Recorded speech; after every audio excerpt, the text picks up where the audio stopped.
Meu nome é Rafael Rodrigues, eu estou um pouco gripado ainda, mas nós vamos largar o aço assim mesmo, porque né, a gente tem que continuar, não tem jeito, né? Então, muito boa noite a todo mundo, sejam bem-vindos.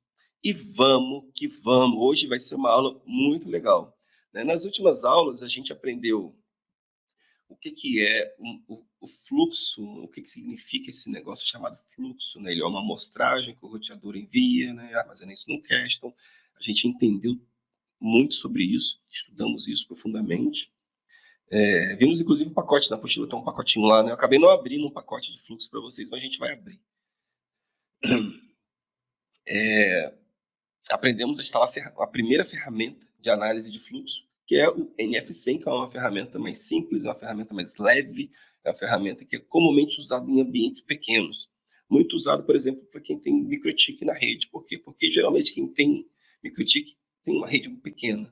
Então não tem, né, como é que eu posso dizer assim, ainda não tem aí os servidores com capacidade computacional interessante para rodar uma plataforma mais parruda, por exemplo. Né? Em alguns casos não estão interessados em investir em plataformas, né, com mais recursos de análise do monitoramento de fluxo. Né? Entendemos aí quais são os protocolos de monitoramento de fluxo, né? Tem o NetFlow, tem o SFlow, tem o NetStream, né? Nós configuramos no MikroTik. Eu passei configurações para vocês do Huawei também, passei de Cisco também. Não lembro se eu passei de Juniper. Fizemos um bocado de coisa nos últimos 3 dias, 3 aulas, né, na verdade. E agora nós vamos evoluir um pouco mais. Nós vamos partir para uma segunda ferramenta de análise de fluxo, que é uma ferramenta mais usada em ambientes maiores, tá? Que é o Elasticsearch. Tá? E dentro dessa ferramenta tem uma stack, né? Na verdade, tem um conjunto, um bundle de plugins, né? Que eles chamam de Elastic Stack. Vamos aprender um pouquinho sobre essa ferramenta. Essa ferramenta é muito legal. Deixa eu abrir aqui no meu navegador. Esse aqui não. Deixa eu abrir outro. Eu vou abrir um visitante. Esse. Pronto. Então, vocês vão aí no navegador de vocês e pesquisam assim, ó, Elastic Searching. Assim.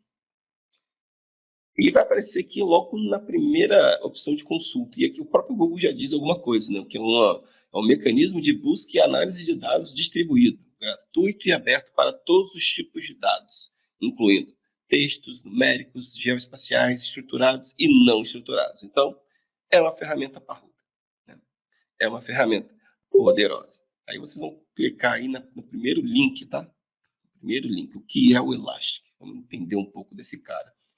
Olha o que é elástico. Elástico vem de elástico, né? Vem de como é que eu posso dizer assim, né? Flexível, né? Adaptativo. Né? A versão curta é que ajudamos todos a encontrar o que precisamos mais rápido. Basicamente é um slogan que eles têm lá, buscar tudo muito rápido. É uma espécie de slogan que aqui está traduzido para português, e português esquisito, né? Bom, o Elastic é o quê? É um mecanismo de busca. Então, basicamente, vocês usam a plataforma Elastic para poder fazer buscas. O Elasticsearch, ele é um banco de dados. Tá? Então, lá na topologia de fluxo, você tem quem? Você tem o exportador, né, que a gente aprendeu. Nós temos o coletor.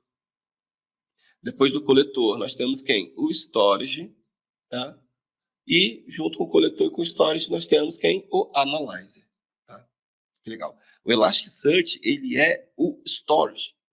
Ele é o banco de dados da parada. Entendeu? Então, na verdade, a gente vai ter um coletor de fluxo, que vai usar aqui NetFlow, SFlow, Hyperfix, o que quer que seja. Existe um plugin do Elasticsearch, né, que é o que a gente chama de bits. A gente já vai falar sobre ele. É o FileBit ou FileBit. E a partir desse coletor, esse camarada vai salvar os fluxos, as amostragens que vocês vão receber no banco de dados e, por sua vez, o analisador vai analisar esses fluxos. Então, é uma ferramenta poderosa, muito usada também para análise de fluxo. Por quê? Porque é open source. Tá? Apesar de ter as suas versões pagas, ela é open source também. Entendeu? E assim, eu poderia mostrar para vocês várias outras ferramentas mais interessantes, talvez mais leves, com pouco uso de recurso computacional. e são pagas, né? E aí a escolha. Tem a ferramenta paga, tem a ferramenta open source. Aqui a gente está abordando as ferramentas open, tá? Mas existem várias outras ferramentas que são pagas e que fazem as mesmas coisas. Legal, gente? Então, muito legal. Aqui eu tenho várias informações, tem documentação oficial do Elastic. Eu tenho um curso voltado para o Elasticsearch e, basicamente, eu pego a documentação toda, traduzo, interpreto, crio apostila e ministro aula. É isso. Só que a diferença é que eu pego o que eu sei que funciona na prática e ensino. Porque tem muita coisa que não faz muito sentido do meu ponto de vista, eu não aplico, né? Mas é uma ferramenta extremamente poderosa, o Elastic, tá, galera? Muito, muito poderosa. Por isso que a gente vai aprender ela aqui. Bom, desculpa. Para que o Elastic é usado?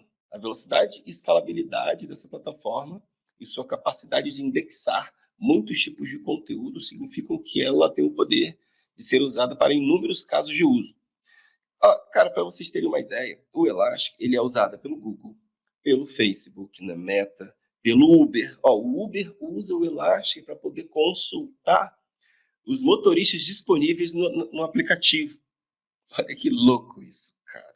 Isso é alucinante. O Twitter, várias plataformas aí usam o Elasticsearch. Tá bom? Ele é poderoso demais.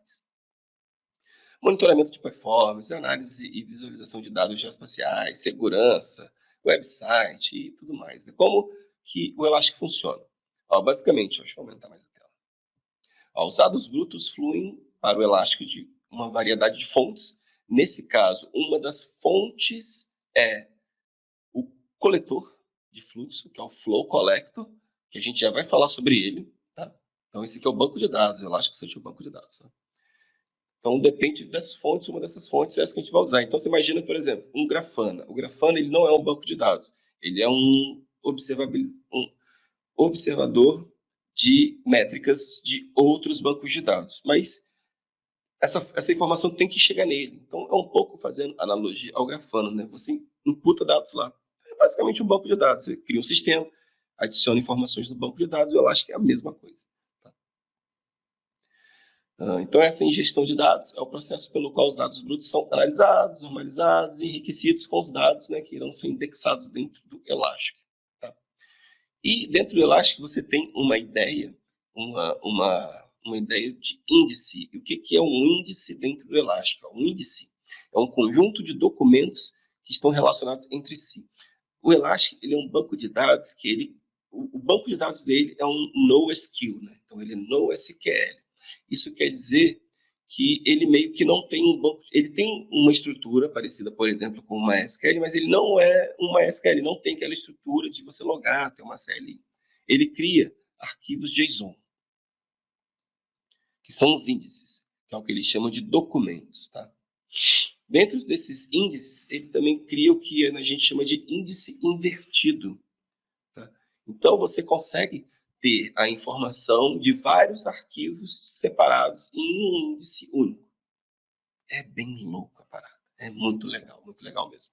O Elastic usa uma estrutura de dados chamada índice invertido, que eu acabei de falar a vocês, que é projetada para permitir buscas de texto completos muito rápidas. Desculpa. O índice invertido é uma lista de cada palavra exclusiva que aparece em qualquer documento e identifica todos os documentos em que essa palavra aparece. Ele é muito massa. Tá? O Elastic é extremamente poderoso, mas o que é poderoso mesmo nele é esse método de indexar dados e buscar dados de forma rápida. Ele usa uma API RESTful, tá? Onde você pode simplesmente ter o Elastic rodando e usar uma plataforma sua para poder gerenciar o Elastic. É como se fosse assim, tu instalou o PostgreSQL e agora o seu sistema vai alimentar essa informação. O Elastic funciona da mesma forma, é um banco de dados. Tá? Desculpa. Bom, um dos injetores de dados é um cara chamado Logstash, tá? Que é um dos produtos principais, porém o Logstash, né, ele é um plugin, vamos dizer assim, do Elastic que foi descontinuado. Já vou falar por quê. Tá? Mas basicamente